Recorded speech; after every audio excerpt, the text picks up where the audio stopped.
The following interview is part of the USMC Vietnam Tankers Association History Project. The interviewees are members of the VTA, and the completed interviews will be posted on the VTA website, www.usmcvta.org. The purpose of the interviews and the VTA History Project is to capture the experiences of our members and make them available for future generations. My rank when I was in country? Yeah. Okay. My name is Dyrck Van Dusen. I was a first lieutenant in Vietnam, and I was there from August of 1969 until May of 1970. And what was your company? Company A, 5th Tank Battalion, and also Company A, 1st Tank Battalion, and also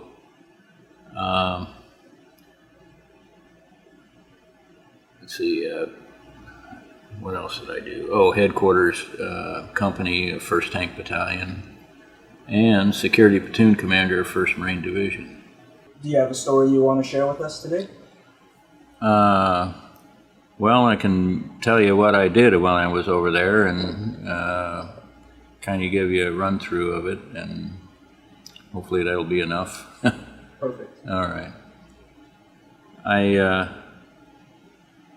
When I first went overseas, I actually went overseas in March of 1969, but I got short-stopped up on Okinawa and was at Camp Schwab, where the tanks and the Amtraks and the Ontos were.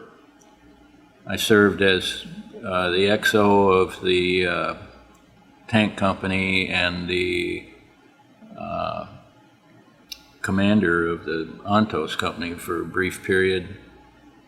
And in August, I was sent down to Vietnam to be a liaison officer with the 3rd Battalion, 51st ARVN Infantry Regiment for Operations Gallant Leader and Daring Rebel, and basically acted as a liaison with the Marines who 2nd Battalion, 26 Marines who made the landings near Hoi An, and the ARVNs who were providing blocking force and everything in that area. I was there for about a month and went back to Okinawa briefly, and I had returned to Okinawa in October,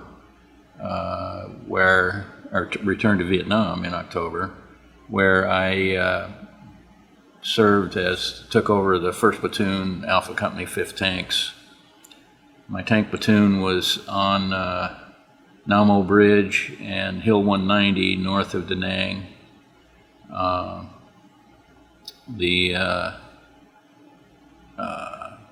It was a fairly uneventful period, but we did have a few engagements with the Charlies and stuff. The heavy section was up on Hill 190. The light section was down at Nam O. On Nam O, the big concern of 326, which is who we belonged to at that time, was the bridge, and they were very concerned that Charlie was going to be running some trucks down the main highway, and they were going to park them on the bridge and blow up the bridge. So every night, I put one tank on the north end of the bridge, one tank on the south end of the bridge, and said, "Come on, Charlie," and they never came. Mostly what we were doing is maintaining our vehicles and just getting ready for the next fight. The big concern I had at that point is that we belonged to an infantry battalion, and we needed some pretty good maintenance on those tanks. And I had a lot of parts and stuff that we needed to bring them up to speed. I got laughed out of the infantry battalion's S4 office when I walked in with a stack of supply requisitions because I was asking for their entire annual budget to fix up the tanks.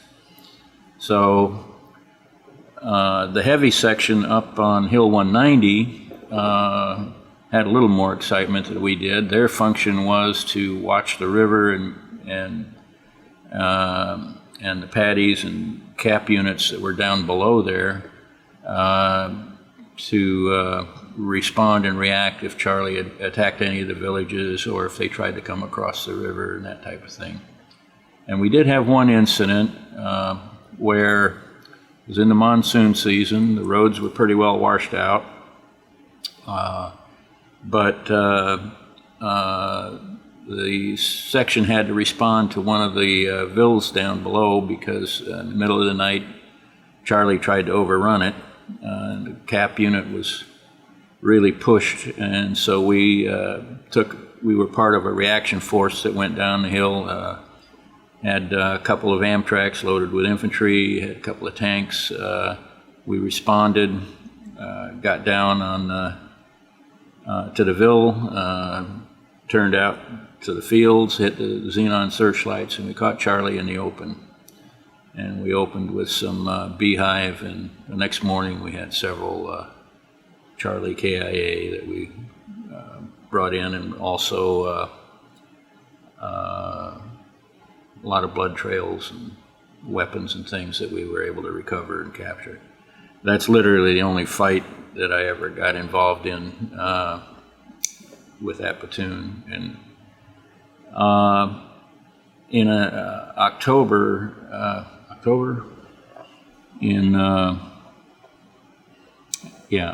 the 8th, we had Captain Schisler showed up from Okinawa, and he came down to my platoon and told me that he was in country and they were taking the platoon and all of the platoons from the company and bringing them into 1st Tank Battalion for maintenance and to become part of the Tank Battalion, which really solved the supply problem that I had with the infantry. We did. It was relatively uneventful up there. I mean, Charlie would take sniper shots at the perimeter of 1st Tanks and stuff in the night, and there was some reactions, grenade launchers and stuff, return fire and stuff, but they never did attack us directly. It was a fairly peaceful time in the sense that we got the maintenance done. We were working on the vehicles. There was one incident which was kind of scary, and that occurred on the 1st of December, which happens to be my birthday. And that day I was being designated as a pay officer. Captain Schisler had a company formation that morning, and he informed the troops that he was going to be shuffling people from one platoon to another because we had so many people that within the next 2 months we're going to be rotating back to the States, that we'd be losing a lot of our veteran crewmen and whatnot. So he was trying to balance it out so each platoon had a number of qualified tank commanders and stuff who could train the new guys and get them up to speed. He let the formation go, and then we were standing around the Jeep talking about how we were going to handle pay call later in the day. And I looked up, and there was a grenade coming right at us. When it went off, our executive officer and some innocent Marine that was just walking by from a different company were both very severely injured, and they had to be medevaced.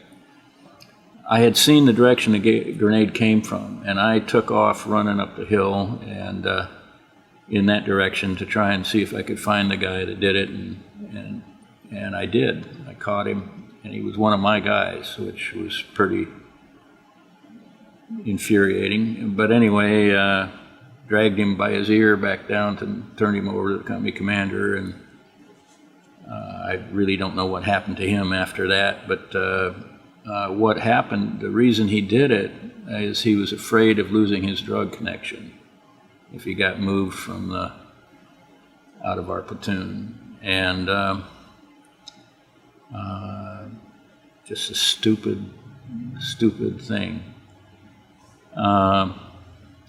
Not long after that, I got transferred to down to Hill 55, where I took over well, actually, before that, there was one thing that was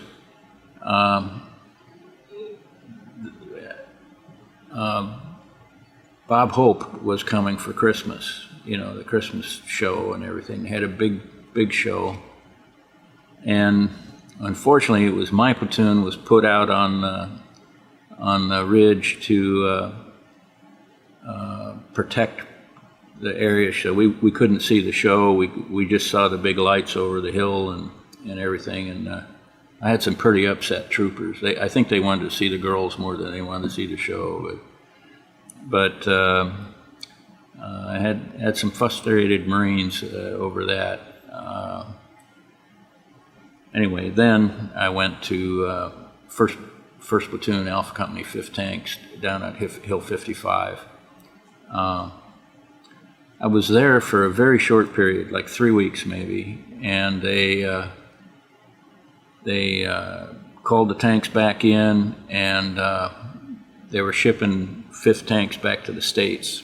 They were loading up the battalion, or that company, and sending them back to the States, pulling them out. So I got transferred to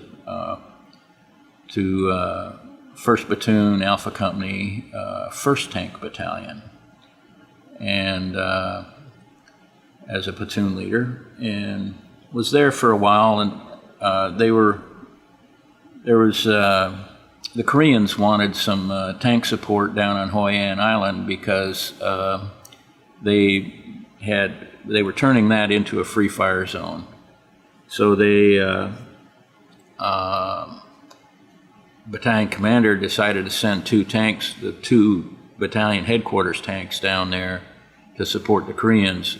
The mission was to provide security for the engineers who were coming behind us with bulldozers, and they were knocking everything down and turning the area into a free fire zone. So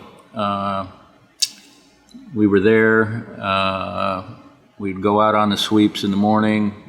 We'd set up positions out in front of the engineers and give them cover. There were a couple of incidents where they got sniped at and stuff. We returned fire. I have no idea whether we hit anything or not. Probably the most memorable thing is that one of my tanks was the rice paddy dike. This Ganoi Island's fairly close to the river and also to the ocean, so the rice paddies had very high dikes, and they were like 10, 12 feet high, and several of them were wide enough so that you could drive along them like you were on a road on top of the dike. One of the tanks was driving up the side of the road. He turned too soon. He was trying to turn so he could go down the road. He turned too soon, slid down the paddy dike, threw his track up under the hull, and started sinking in the rice paddy. So our mission turned quickly into a recovery effort.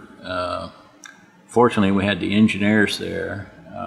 They built a little dike around the incident, and we were able to, over a 2-day period, dig the track out from under the tank and break it up. And then they also knocked down the paddy dike so that we could get more level. And then we proceeded to reassemble the track and finally got it all together. And that was kind of instant. With the Koreans, we went through a couple of sweeps and had one incident too where the Koreans asked me to do a recon by fire exercise off to the flank of the movement that we were on. And, you know, I kind of had a hassle with the Korean company commander there about that because I had seen some friendly troops over there, his troops, who were providing flank security. But he wanted me to shoot, so I shot over there with the caliber 50, and sure enough, it was, of course, if you're on the receiving end of a caliber 50, you could probably be a couple of 100 meters away from where the rounds are impacting, and still tighten you up a little bit. But anyway, his troops called back and asked for a ceasefire because it was too close to them. And so that kind of created sort of a not very happy relationship with the Koreans. But we weren't there that much longer.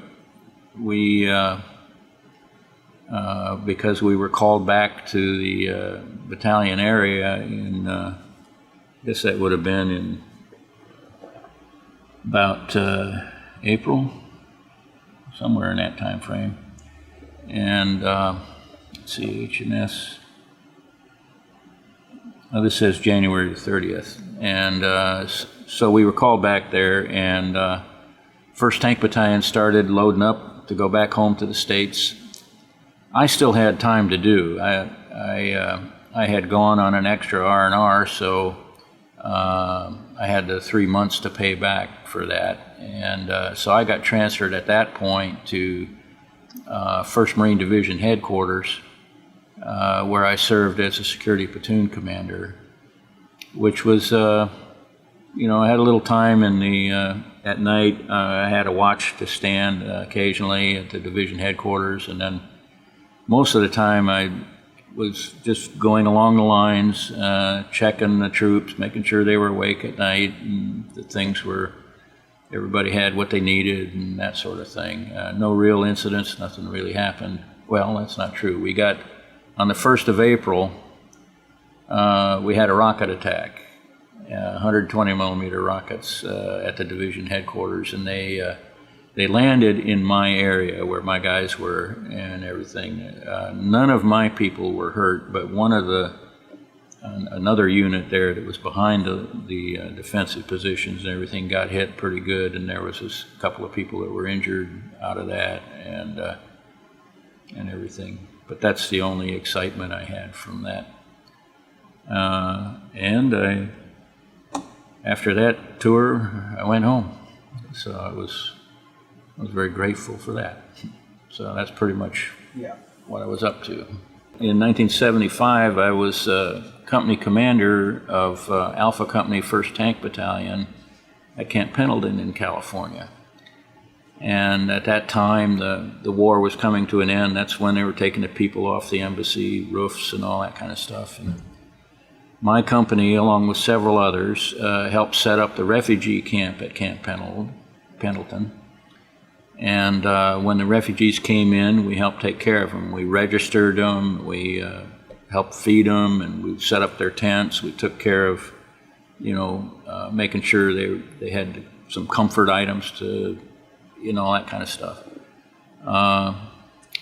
One of the things that came out of that is that I met a family. One of the things we were trying to do is find someone who would take the Vietnamese out into the community and help them adjust to America and help them find jobs and go to school and do all the things that we do, that we enjoy as Americans. And there was a family. It was a mother and her 3 children who were there. The oldest girl had worked for the U.S. Defense Intelligence Agency in Saigon. So they left because of that, because they felt that if the NVA ever caught her, they all would be in trouble.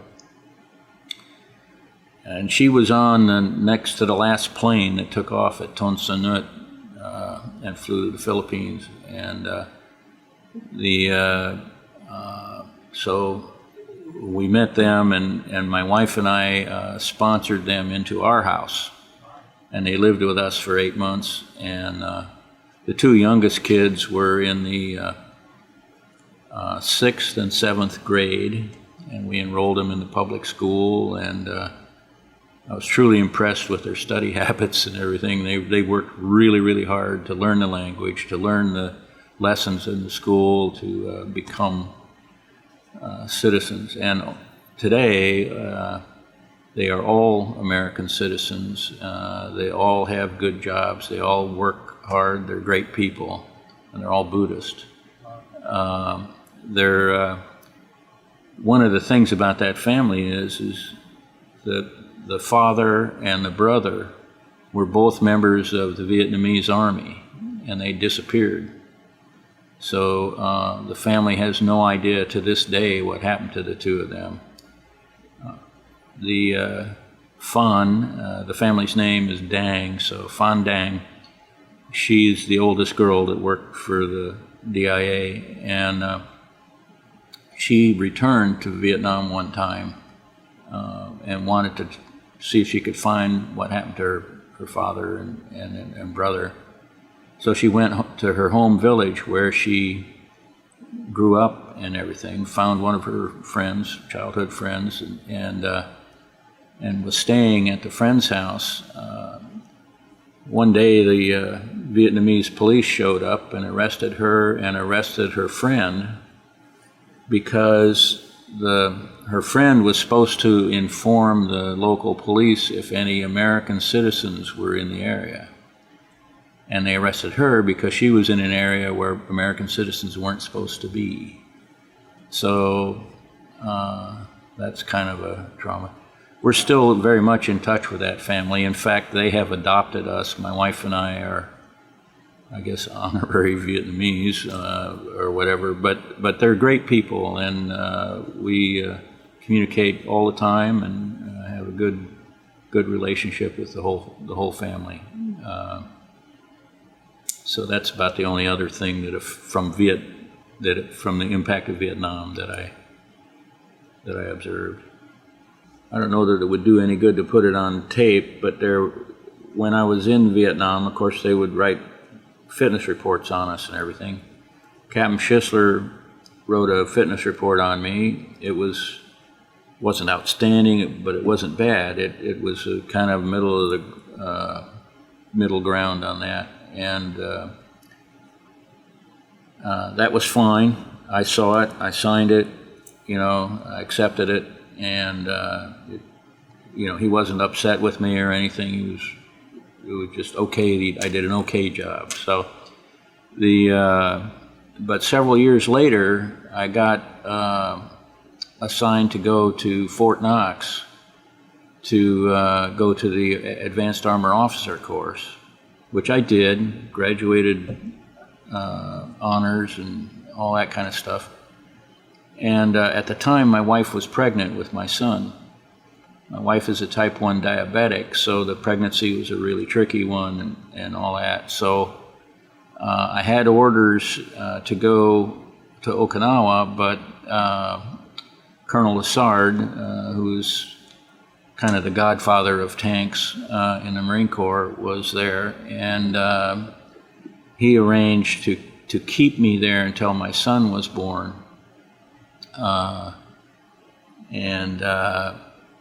And he told me when I was there, he said, you got a bad fitness report. I said, really? And I didn't know I had a bad fitness report. And he said, yeah. He says, I really respect you, enjoyed having you, you're a good Marine, I want to keep you. So I'm going to give you some leave, and I want you to go to Headquarters Marine Corps in Washington and get up to the records section and look at your fitness reports and see if you can't get that all straightened out. So sure enough, I go up there, look at them, and the battalion commander had changed what Colonel Schisler, he hadn't changed, he had added to what Captain Schisler had written and everything. And of course I had no idea that he had done that. And it wasn't good. He made me sound like a criminal or something, and I just couldn't believe that it was there like that. But